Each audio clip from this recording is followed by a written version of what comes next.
ఆడలో రాబోయే రోజుల్లో ఖర్చు పెడతాం. ఇంకొక పక్కన అర్బన్ ఛాలెంజింగ్ ఫండ్కి వెళ్ళారు. అందులో వచ్చే డబ్బులు అదనంగా వస్తాయి. దాతల ముందుకు రావాలి. ఇప్పుడే ఒక మిత్రుడు ఇంత మునుపు 3 కోట్లు ఇచ్చాడు, మళ్ళీ 3 కోట్లు ఇచ్చారు. అంటే ఒక వ్యక్తి 6,000 కోట్ల రూపాయలు 6 కోట్ల రూపాయలు ఇచ్చి ఈ యొక్క బస్ స్టాండ్కి వెన్నీ చేస్తే మీలో కూడా అలాంటి స్ఫూర్తి రావాలి. నేను ఒకటే మిమ్మల్ని కోరుతున్నా, కష్టపడదాం, సమిష్టిగా ముందుకు పోదాం. అదే సమయంలో అందరి భాగస్వామ్యంతోనే ఇది సాధ్యం. నాకు చాలా సంతోషం రాము గారు చెప్పినప్పుడు. నేను నా విజయం కాదు ఇది, ఐ లవ్ విజయవాడ బోర్డు పెట్టానంటే 90 ప్రదేశాల్లో చెత్త ఇవన్నీ తీసేసి పరిశుభ్రమైన ప్లేసెస్గా తయారు చేశామంటే ఇది నా ఒక్కడి విజయం కాదు, ఈ విజయం గుడివాడ ప్రజానీకమదని చాలా స్పష్టంగా వారు చెప్పారు. ఆ స్ఫూర్తి మీరు అందిపుచ్చుకోవాలి. ఇంకో పక్క 94% మాకు మొన్న ఓట్లేసి గెలిపించారు. అటు మొత్తం గెలిచిందే 94%, ఓట్లు 57% వేశారు. చరిత్రలో చాలా ఎన్నికలు చూశాం, కానీ మన నాయకుడు ఎన్టీ రామారావు గారు ఒక హిస్టారికల్ ఎన్నికల్లో కూడా ఇంత పెద్ద మెజారిటీ రాలా, కానీ మొన్న వచ్చాయి.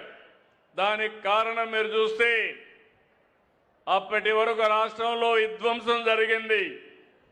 ఎవరు ఈ మారి కూర్చునే పరిస్థితి లేదు, మాట్లాడుకునే పరిస్థితి లేదు, చర్చించుకునే పరిస్థితి లేదు, కడాన మంచి జరిగితే ఆనందపడే పరిస్థితిలో కూడా లేవు. అందుకే అందరూ కూడా ఫ్రస్ట్రేషన్లో ఓటేశారు. ఈ రోజు నేను చూస్తున్నాను, ఒక పాజిటివ్ మూడ్ క్రియేట్ చేశాం.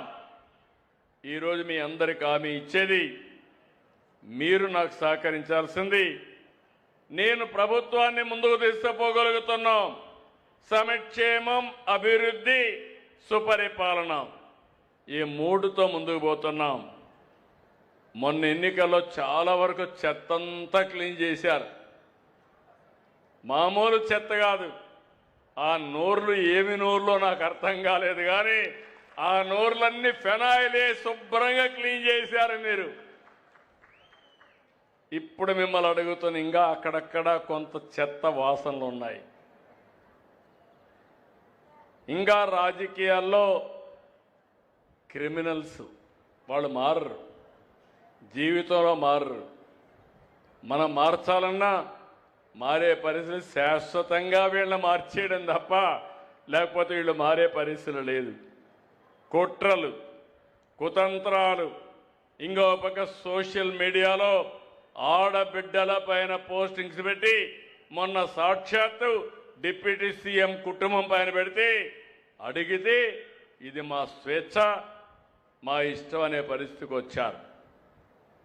అలాంటి వారికి రాజకీయ పార్టీలు డబ్బులు ఇచ్చే పరిస్థితికి వస్తున్నాయి. నేను ఎప్పుడు కూడా పౌరుషంగా మాట్లాడను, కానీ ఒక్క విషయం మీరు గుర్తుపెట్టుకోవాలి, ప్రజల్ని కాపాడాలనేటప్పుడు నా ప్రాణాలు కూడా లెక్క పెట్టుకోకుండా పనిచేసిన వ్యక్తిని నేను.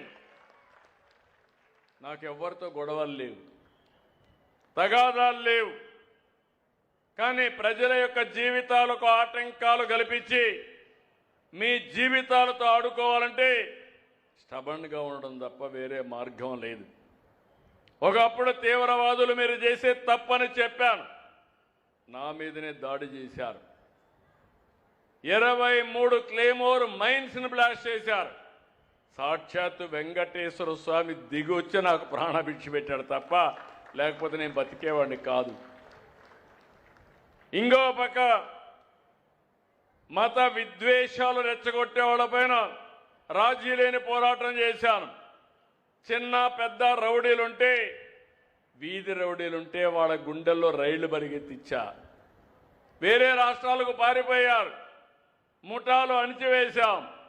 కానీ ఇప్పుడు వచ్చింది నాకు పెద్ద సమస్య, ఈ గొడ్డలి పార్టీ మామూలుగా అది.